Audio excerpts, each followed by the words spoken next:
Okay, so somebody asked me a question. They felt like I might be interested in this Takahashi method for presentations. I was like, what is that? So I went and searched it out. Of course, using links. Takahashi method is a technique for deploying extremely simple and distilled visual slides for presentations. It is similar to the Lessig method. So I saw that, I was like, are you talking Lawrence Lessig? Yes. Created by Harvard professor and former presidential candidate. That's the first time I've heard about that. Lawrence Lessig. Lawrence Lessig, by the way, also teamed up with Aaron Schwartz, who's one of my favorite human beings on planet Earth while he was here, to create many, many things, including Creative Commons licensing. Yeah, that's right. Lessig, a Harvard professor emeritus of law, teamed with Aaron Schwartz, 15-year-old punk, to create, Creative Commons, and they actually had to raise the podium. There's really, if you want to go see the internet's own boy, watch that video. It's very sad, but if you watch it, you'll see they have to give him a stool to stand on so he can present at the podium. Anyway, so Lawrence Lessig's one of the like 5 people on Earth that I would want to have a beer with someday, and he'd probably shatter. I'd probably have all my illusions of him shattered, but I do look up to Lawrence Lessig a lot. He's done many other things. It is named for its inventor, Masayoshi Takahashi. Unlike a typical presentation, no pictures or charts are used. Yay! Only a few words are printed on each slide, often only in 2 short words. Very large characters. First of all, I would tend to like this, but I mean this is what I like to do. So I like to tell stories and build mental pictures rather than give people a picture. And I like it when people do that with me. So that's my preference.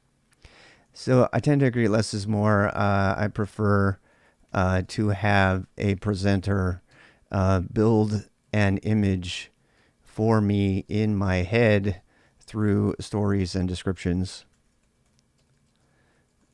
It's very rare that any sort of image contributes to better understanding for most things.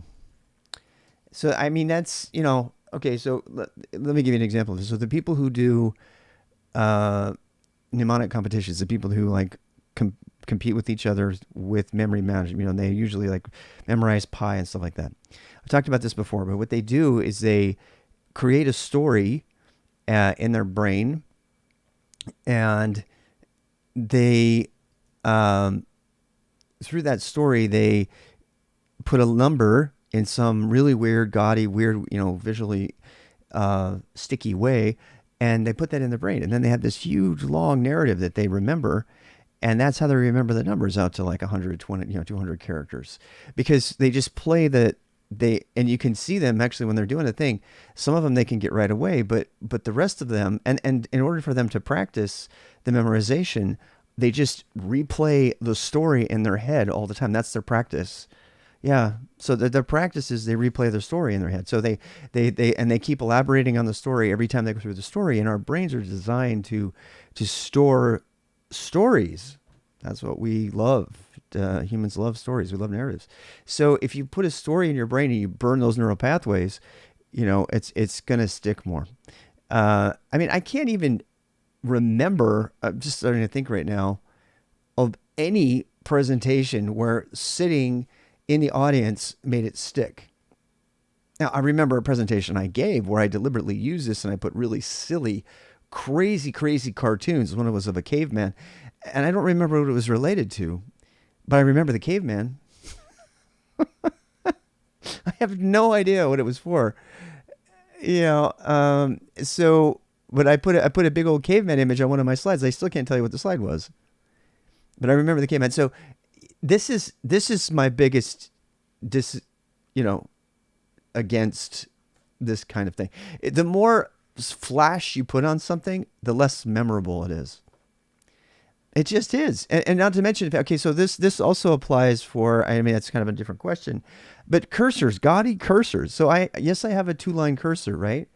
But I see people that have like 50, 60 characters. Oh, you're not using Z shell. You have such a boring prompt. Blah, blah, blah, blah, blah, blah. Like, you don't have the weather and the next, Mars landing time and all this. I mean, you don't have all this.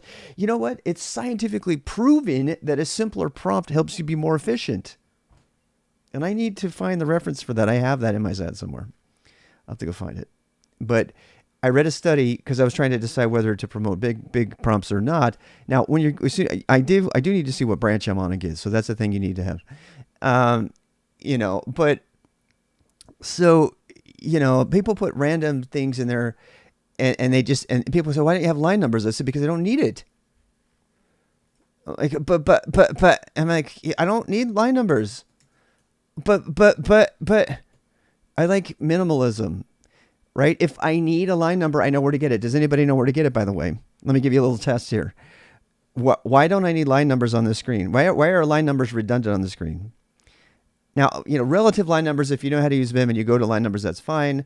That's probably okay. I don't do that. I usually do, I'm slower, but I usually do searching through things. So how is this related to the Takahashi method? Well, simple is better. Yeah. You can do G Control G. You can go down here. This is where I look. If I actually need a line number, I'll go down there and look. A lot of the times I can just look at the line numbers and I can count. Like I can look up here and I can know there's 5 lines down below, right? I'm not usually grabbing by line. I'm grabbing by section.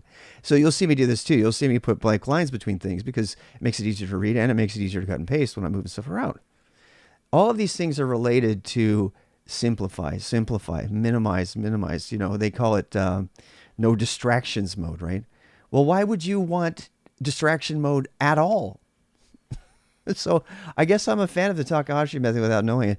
This is really great because next time, if I'm not a fan of presenting. I don't go to conferences and stuff like that. It's just a waste of time most of the time. But if and when I do, and if I do, it'll be to present bonsai or keg or something. Then yeah, my presentation is going to be very, very, very boring. And I probably would use the Takahashi method. That would be something I would tend to want to do.